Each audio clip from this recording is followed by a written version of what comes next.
Muy buenas noches.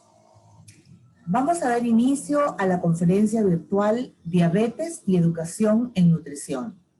A nombre de Intihuatana Pharmaceutical y Sure Comfort, queremos agradecer la presencia de todas las personas que nos están acompañando el día de hoy.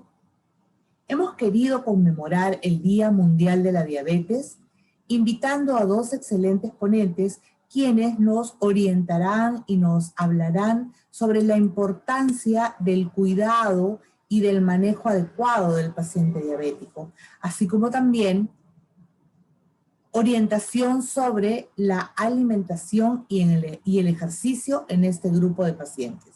Invitamos a la licenciada Melanie Rondón. Ella es enfermera, labora en el Hospital Loaiza y es educadora en diabetes. Adelante, licenciada. Muchas gracias. Buenas noches con todos. Gracias, doctora Miriam. Agradecer en primer lugar a la empresa Intihuatana por este auspicio y conmemorando el Día Mundial de la Diabetes que se celebra hoy, 14 de noviembre de cada año. Bueno, damos inicio a la presentación. Voy a compartir pantalla.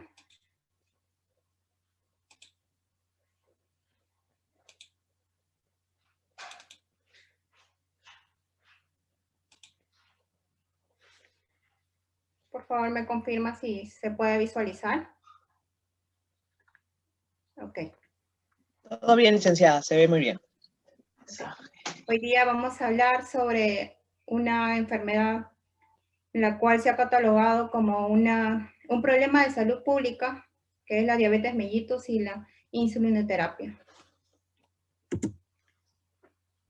Bueno, como una breve introducción, diremos que la diabetes es una enfermedad de carácter epidémico, porque es una enfermedad que viene ya de décadas, viene creciendo y aumentando exponencialmente, decretada por la Organización Mundial de la Salud.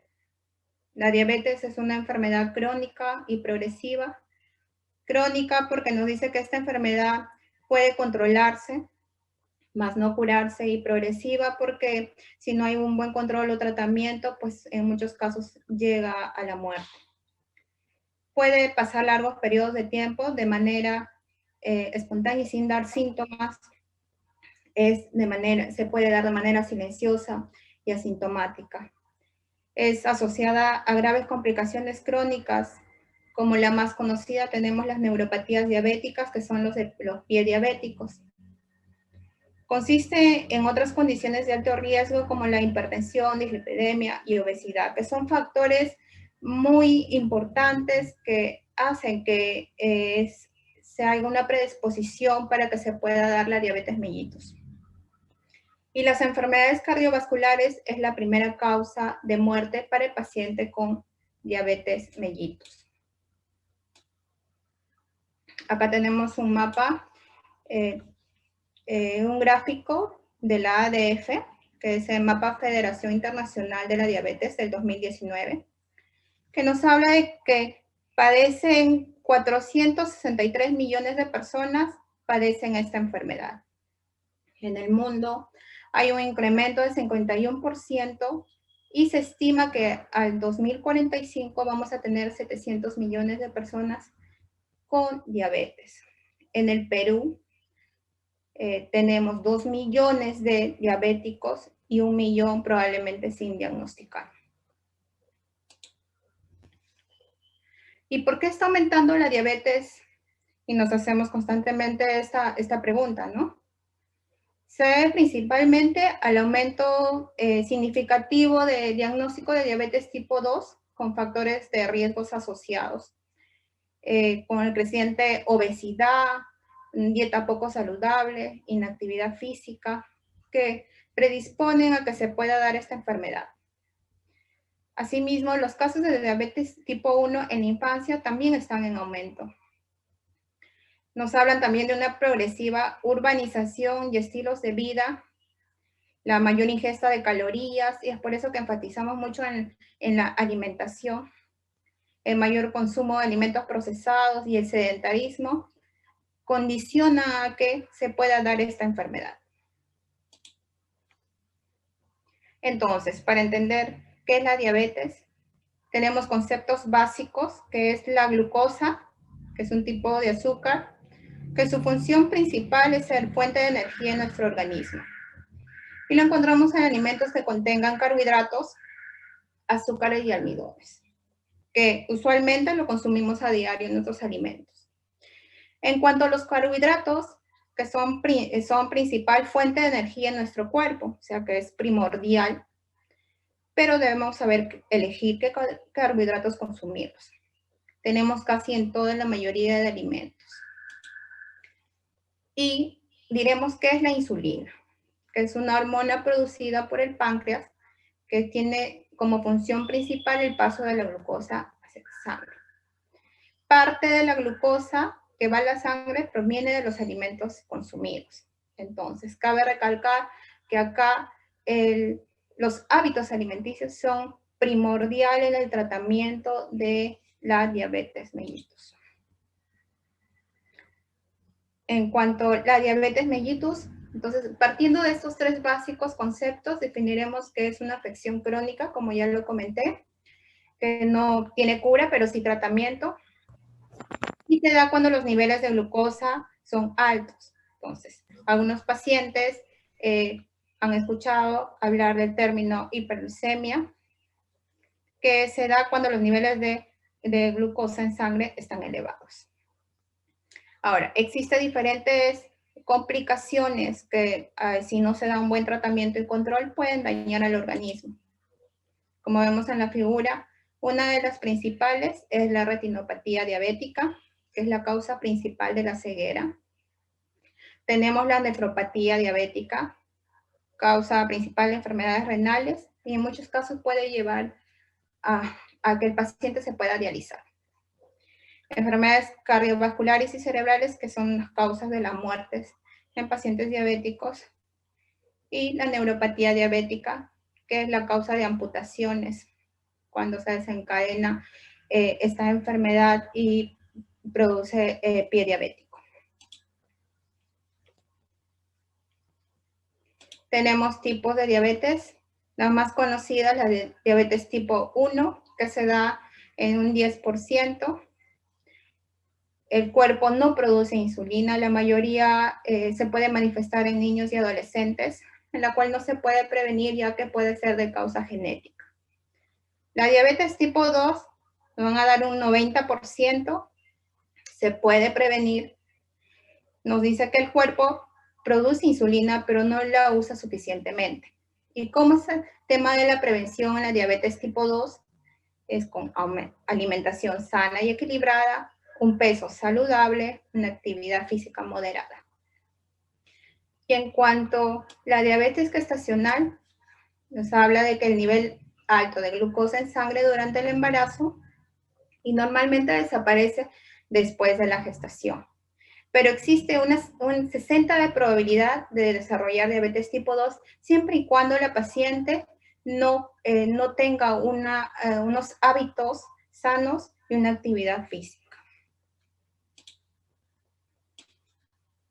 ¿Y cómo saber si tengo diabetes o prediabetes? Existen 3 exámenes muy importantes para diagnosticar la diabetes mellitus y también para el control en pacientes que padecen de esta enfermedad.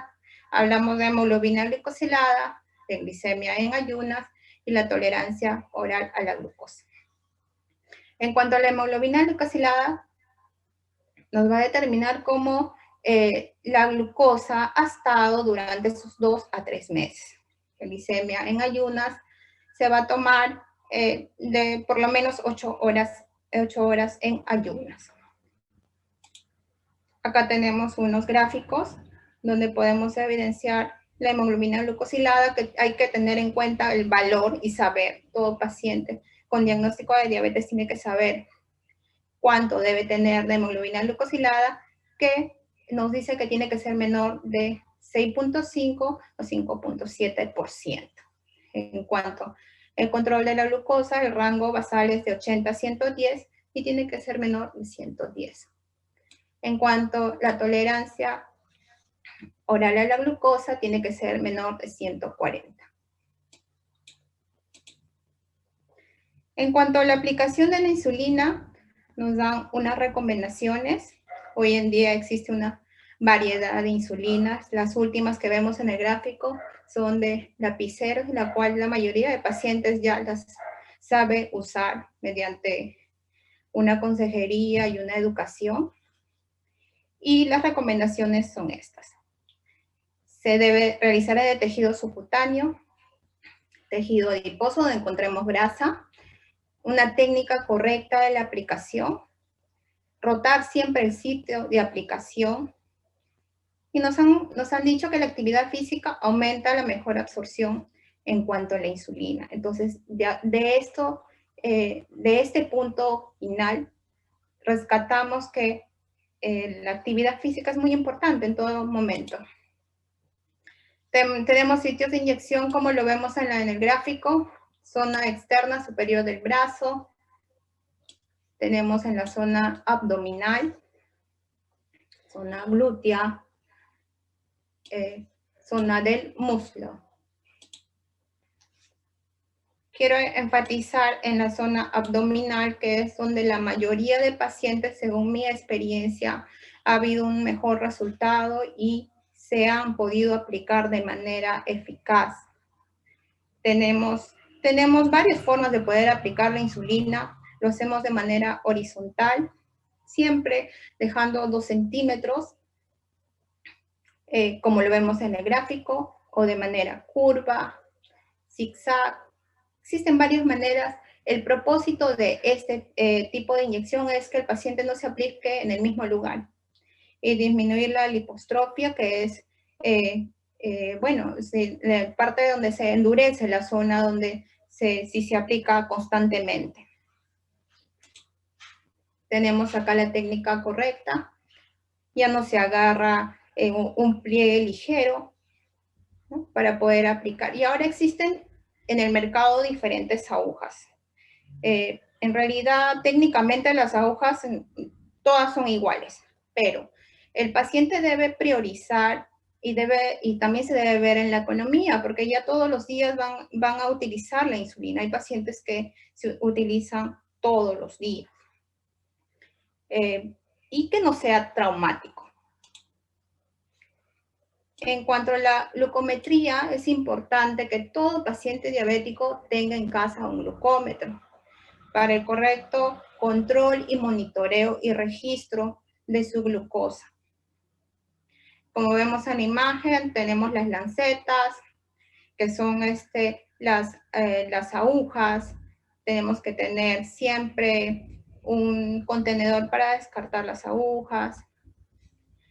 El lavado de manos, que es muy importante en cuanto a la bioseguridad.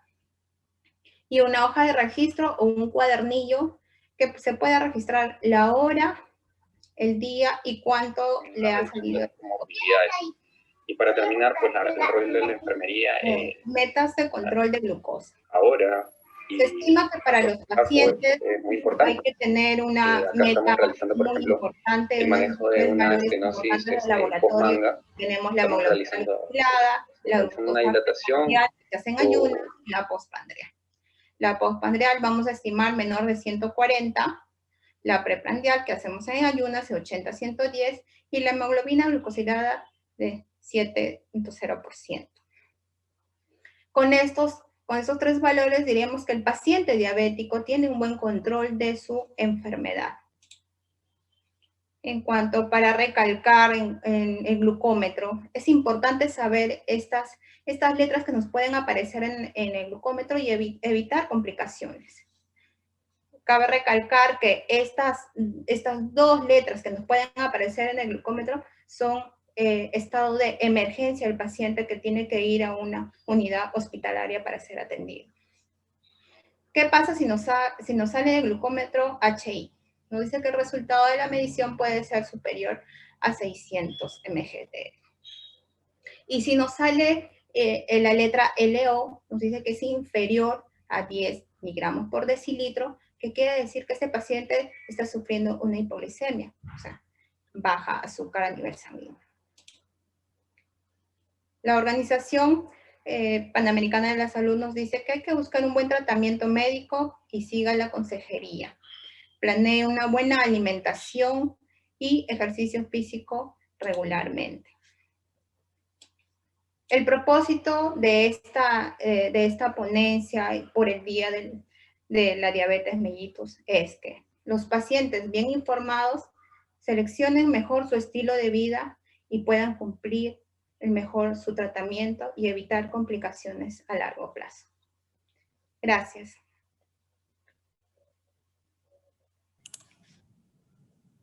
Muchas gracias, licenciada. Seguramente van a haber muchas preguntas. Yo les voy a pedir, por favor, a todos que puedan hacerlas a través del WhatsApp. Nosotros vamos a estar leyendo sus preguntas. Entonces vamos a dar algunos minutos para poder hacer las preguntas. En el interín, mientras vemos las preguntas que van surgiendo, quisiera preguntarle, doctora, por favor, licenciada, por favor, si pudiera dejar de compartir su pantalla. Sí, y he escuchado atentamente su participación y quería preguntarle por qué es tan importante cuando una persona está utilizando insulina, el control de la glucosa. Bueno, es importante para un correcto monitoreo y muy aparte de eso es que llevan el control de la glucosa a su médico tratante y pues hay un buen trabajo en equipo para un correcto tratamiento, ¿no? O para un ajuste de dosis de insulina. Perfecto. Ok.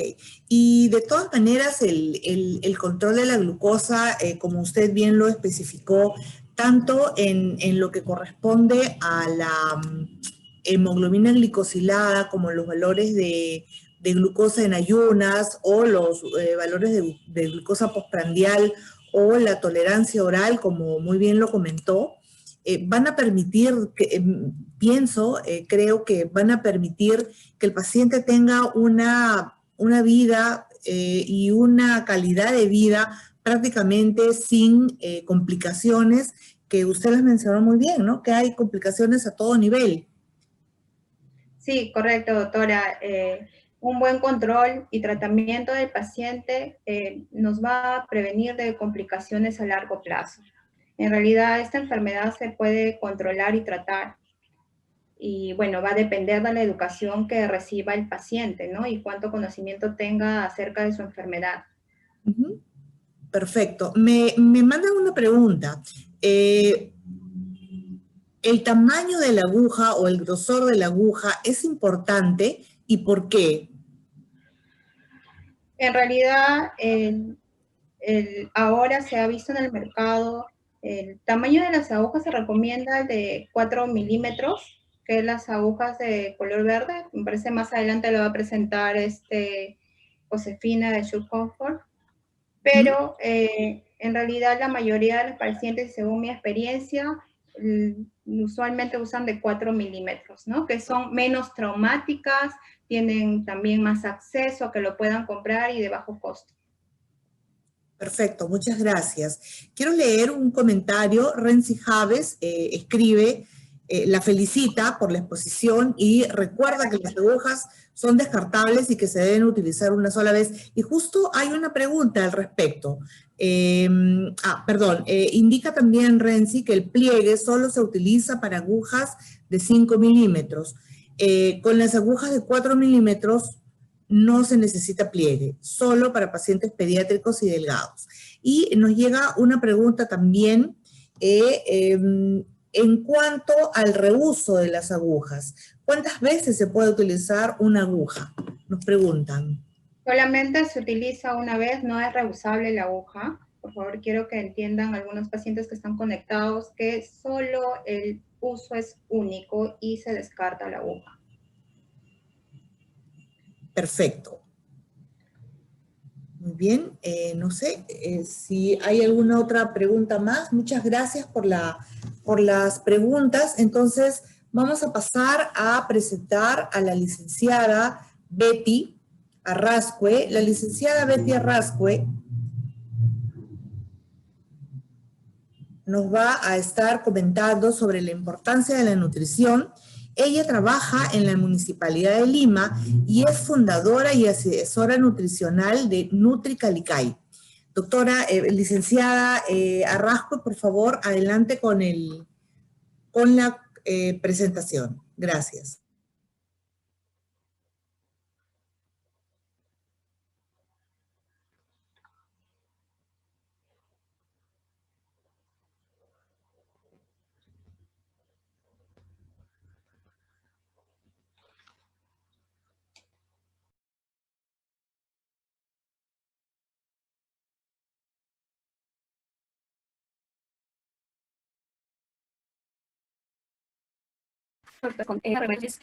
Factores es justamente existen tres tipos de factores, ¿no? Desequilibrio hormonal producido por la hiperinsulinemia, resistencia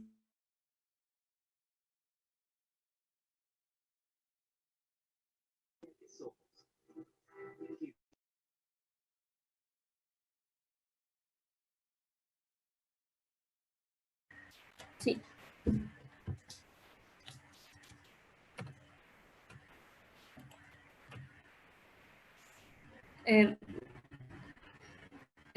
Está la resistencia a la insulina y básicamente todos estos factores conducentes a la diabetes constan de un equipo multidisciplinario, ¿no?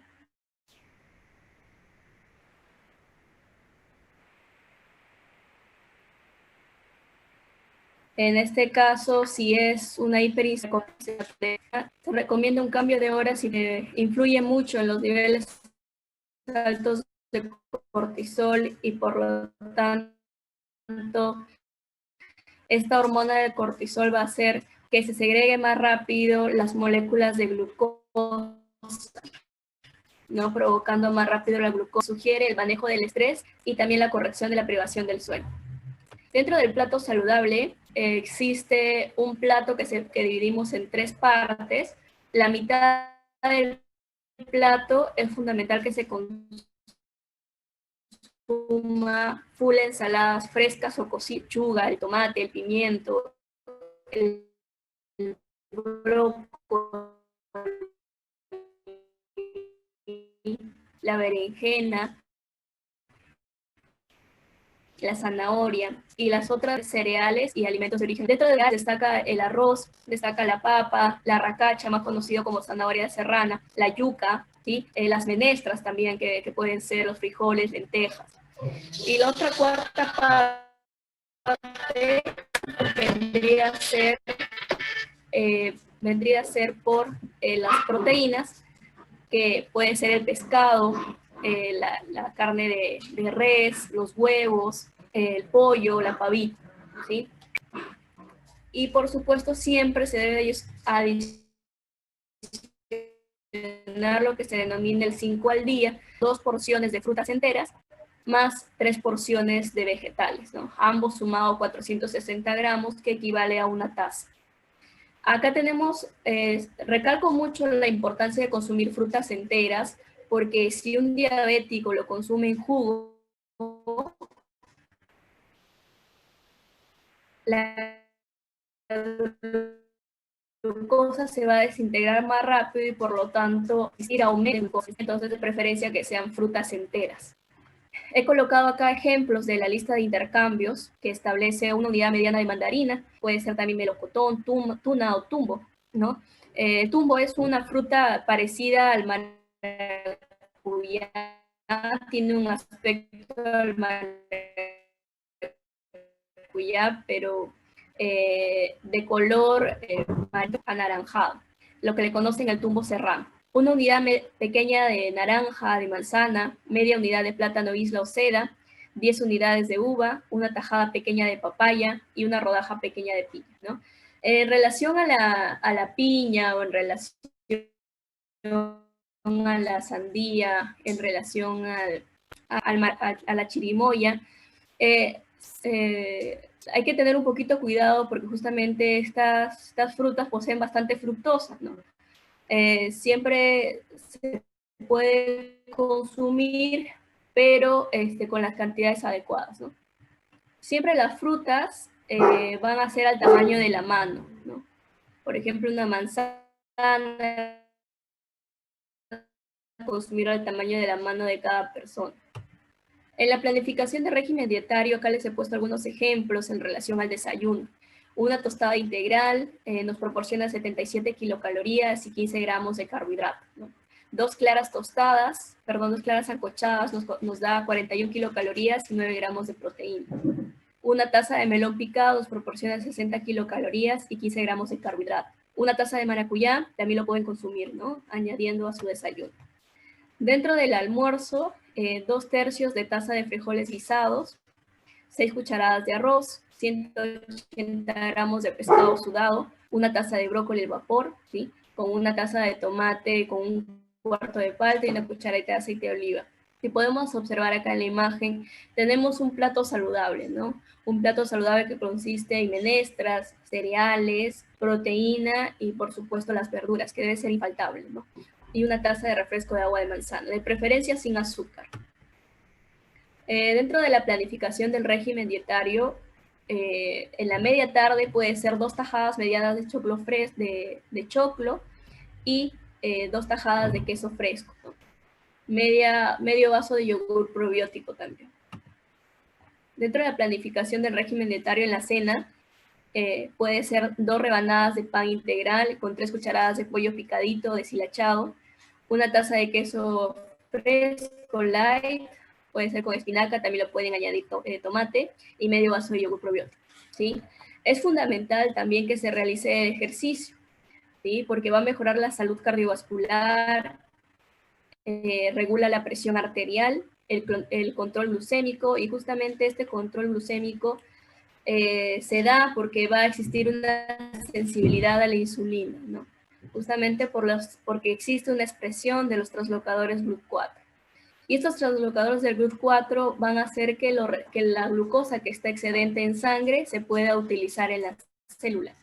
Lo que no pasa en una persona que tiene resistencia a la insulina, ¿no? Que es justamente el impedimento que tiene la célula a aprovechar la glucosa extra que existe en la sangre, ¿no? Entonces, para ello es que el ejercicio va a proporcionar sensibilidad a la insulina y disminuir el exceso de glucosa en sangre.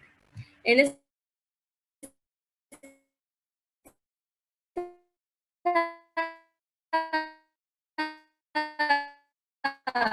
esta diapositiva observamos a través del GLUT4 y ácidos grasos. Entonces, el ejercicio acá es fundamental para que la glucosa extra en sangre se pueda aprovechar, ¿no? Existen intermediadores como la interleuquina 6, ¿sí? También está el factor inhibidor de la leucemia, está el factor de crecimiento fibroblástico 21, que van a producir un efecto antiinflamatorio y por lo tanto se va a poder aprovechar la glucosa extra en sangre y puede ser absorbida por el músculo. Va a haber algo muy importante que se llama oxidación de ácidos grasos, ¿no? Que de esta forma se van a aprovechar el excedente de ácidos grasos que existe en sangre. He comido, con apetito. Y luego, bueno, eso sería en relación a las recomendaciones nutricionales.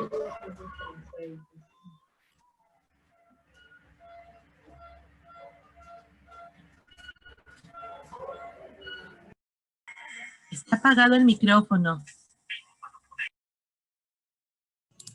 Discúlpenme, gracias. Les decía, si por favor hay algunas preguntas, les pediré que las escriban por el chat que está en el Zoom. Muchas gracias, licenciada. A mí me interesa mucho la parte del ejercicio y quisiera saber si usted recomienda algún tipo de ejercicio en particular. Sí, justamente recomiendo mucho los que son ejercicios de resistencia, ejercicios de peso, ejercicios que tienen mucho que ver con el tren superior, con el coldes, con el tren inferior, ¿no? Porque los ejercicios de peso va a hacer que exista mayor oxidación de ácidos grasos y también mayor translocación de los GLUT4, ¿no? Utilizando su propio peso, porque recordemos que en la mayoría de pacientes que tienen resistencia a la insulina o que quizás están cursando con cuadros de diabetes, han tenido anteriormente un cuadro de obesidad, ¿no? Entonces, de la noche a la mañana no pueden desarrollar ejercicios aeróbicos o quizás salir a trotar o a correr. Entonces, siempre ejercicios que son en su propio asiento, ejercicios de peso, les va a ayudar mucho a que puedan bajar el excedente y por lo tanto disminuir los valores de glucosa.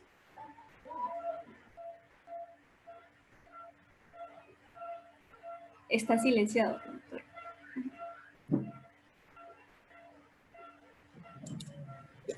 Listo. Le preguntaba, ¿y cuál es la frecuencia o cuál es la frecuencia recomendable para poder hacer ejercicios? ¿Una vez por semana? ¿15 minutos al día? ¿Cuál es la frecuencia y la duración de los ejercicios? Sí, justamente la OMS recomienda que una persona con diabetes debe realizar al menos 150 minutos por semana, ¿no?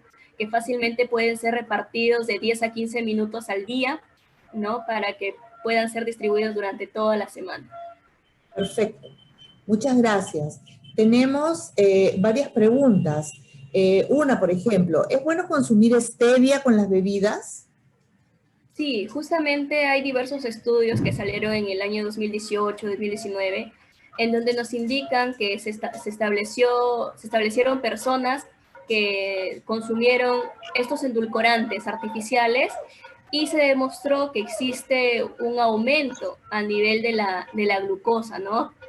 A pesar de que justamente estos endulcorantes no tienen nada que ver, no nos proporcionan energía, ¿no? Pero sí tiene mucho que ver con la resistencia a la insulina. En mi opinión, yo no recomiendo el uso de endulcorantes. Uno, considero que las personas deben de adaptarse a consumir sus alimentos sin azúcar añadidos, porque justamente ya los alimentos de por sí tienen glucosa, ¿no? Y básicamente la stevia o otros alimentos no lo recomiendo. Muchas gracias. Otra pregunta. Luis Landa nos pregunta si usted recomienda algún tipo de ejercicio en particular para personas diabéticas que tienen artrosis en la rodilla. Sí, yo recomiendo que primero se pongan, pueden hacer ejercicios sentados, pueden agarrar pesas de 2 kilos, ¿no? En cada brazo, se podría decir, una pesa de 2 kilos en un brazo, la otra pesa de 2 kilos en el otro brazo, y pueden empezar a hacer 30 repeticiones, 3 series, ¿no? Con un descanso de 30 segundos. Es un ejercicio fácil que lo pueden hacer de casa, y si por A o B no tienen las pesas, pueden utilizar botellas, ¿no? Esas botellas grandes de agua de 2 litros, de 1,5 litros, pueden utilizar para que puedan hacer ejercicio desde su casa. Muy bien, gracias. Tenemos otra pregunta. Desde Puerto Maldonado nos dicen que trabajan por ofertar el chocolate saludable, puro y orgánico. La consulta es si las personas con diabetes pueden consumir o si se puede recomendar el consumo de ese alimento, qué cantidad en gramos y cuántas veces a la semana. Otilio. Ok, sí, entra a tallar mucho chocolate orgánico, ¿no? Porque la composición química de cada chocolate es diferente, ¿no? Existen chocolates con 90% de cacao, con 70% de cacao, inclusive las golosinas, que ya son un chocolate de última instancia, nos proporcionan ni siquiera el 30%, ¿no? Entonces sería muy importante ver la composición química del chocolate para evaluar la cantidad en gramos que debe utilizar cada persona, ¿no? Y más aún si es diabética. Ok. Otra pregunta, Rosa Paredes nos pregunta si los ejercicios aeróbicos como la bicicleta estacionaria, por ejemplo, son recomendables.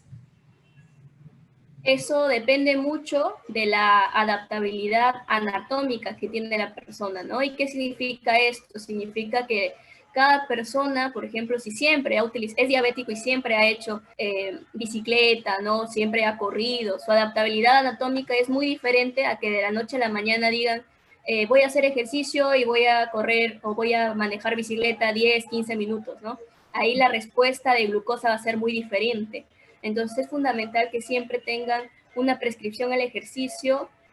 Si hacen actividad física o ya hacen el ejercicio, no pueden seguir continuando su actividad de ciclismo, pero si no hacen ejercicio, se recomienda empezar poco a poco, ¿no? Con ejercicios de peso en primera instancia.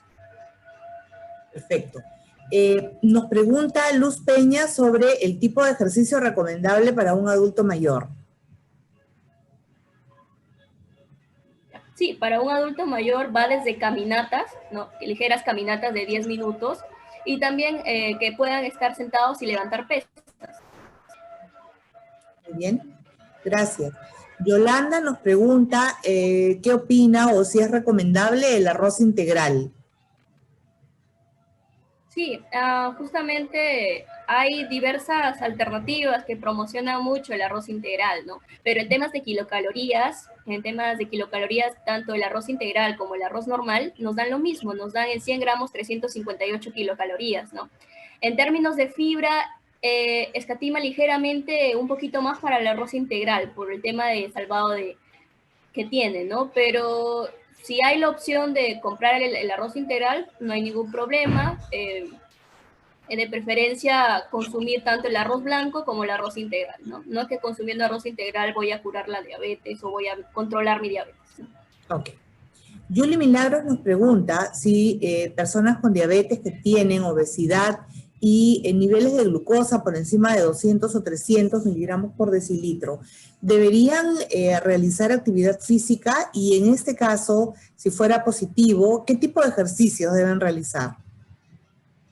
Ya. Como les comentaba, depende mucho de la persona, de su adaptabilidad anatómica, de siempre sus controles que tiene, ¿no? Depende mucho de cada persona es individual.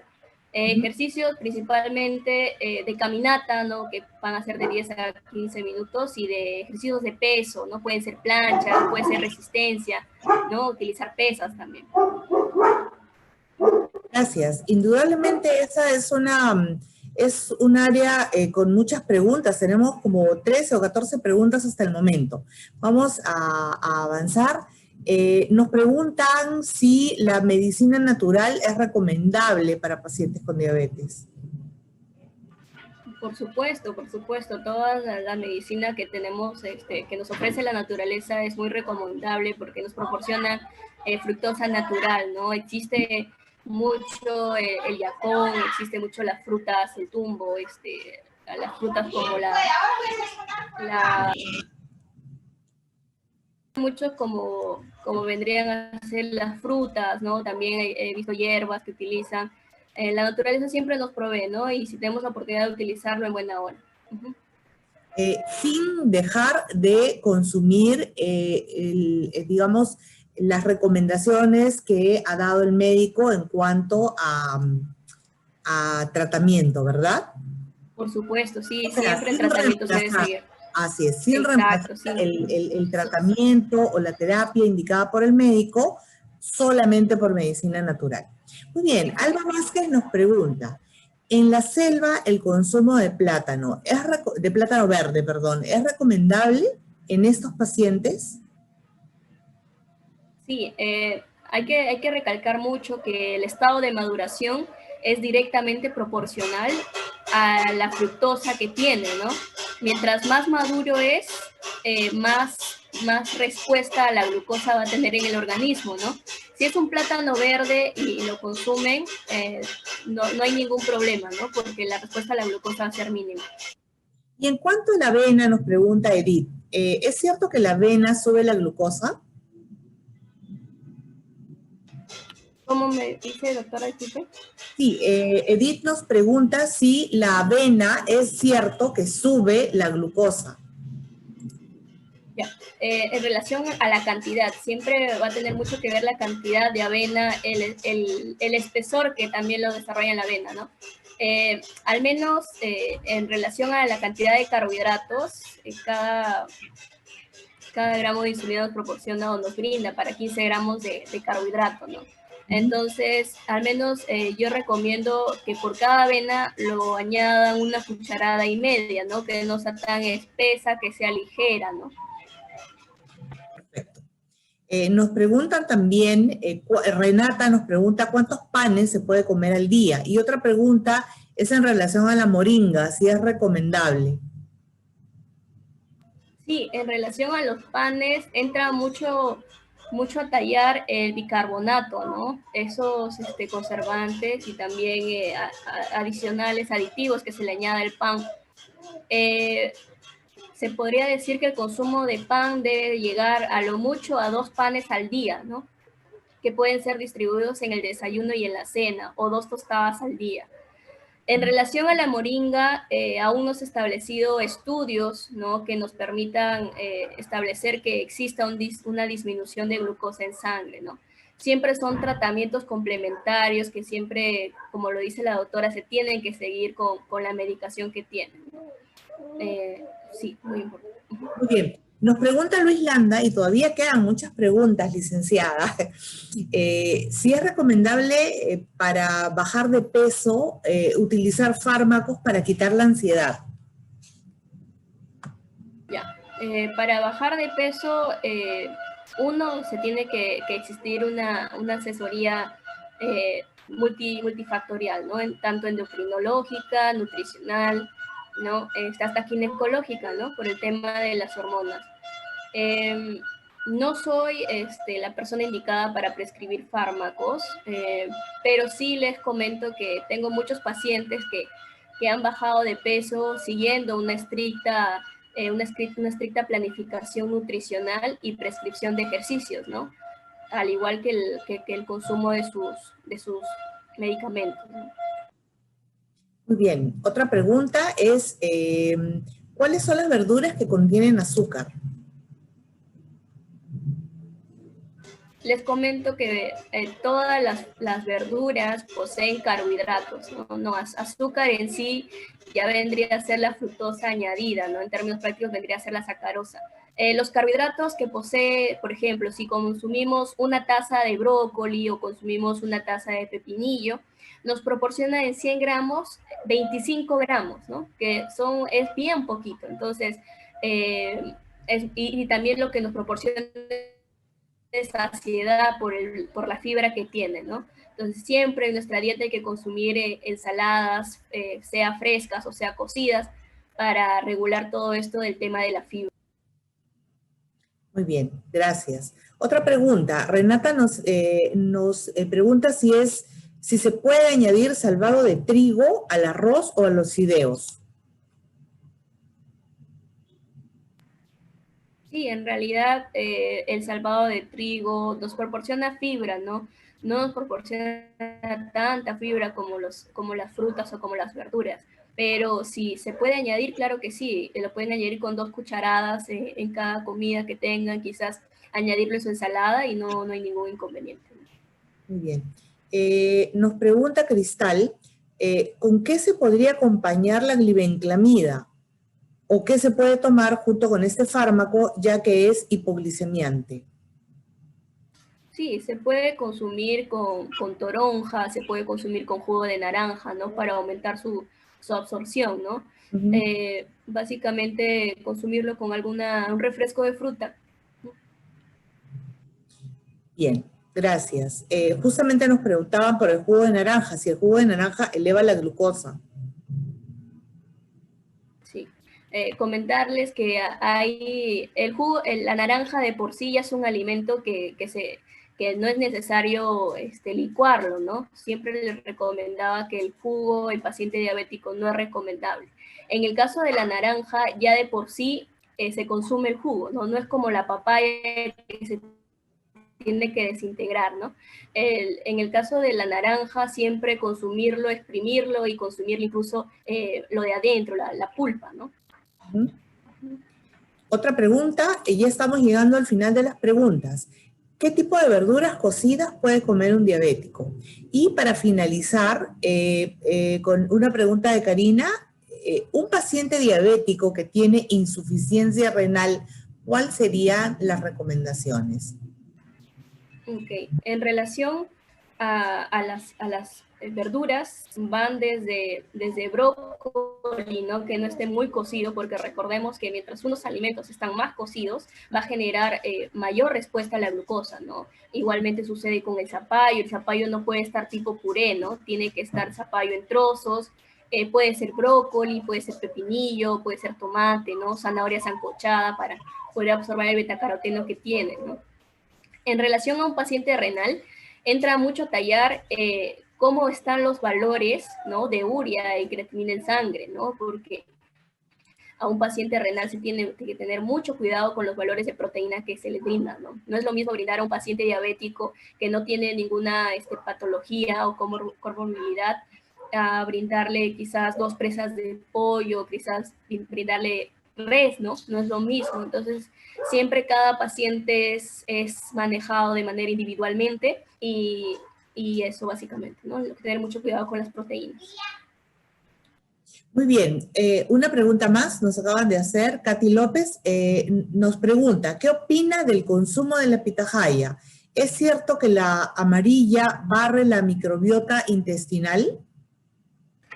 Sí, comentarle justamente que existen diversos análisis en relación a la pitahaya amarilla, pitahaya roja, ¿no? En términos de antioxidantes, la cantidad es la misma. Justamente se recomienda las frutas y verduras por el tema de antioxidantes, ¿no? Por el tema de que tiene vitamina C en exceso, ¿no? Tiene flavonoides, y estos flavonoides ayudan, como cualquier fruta y verdura, a limitar o a frenar la oxidación que tiene hoy en día una persona, más aún cuando es diabética, ¿no? Si tienen la opción de consumir pitahaya, lo pueden hacer como una fruta, como una opción, como una fruta al día, ¿no? Consumirle una unidad al día. Muy bien.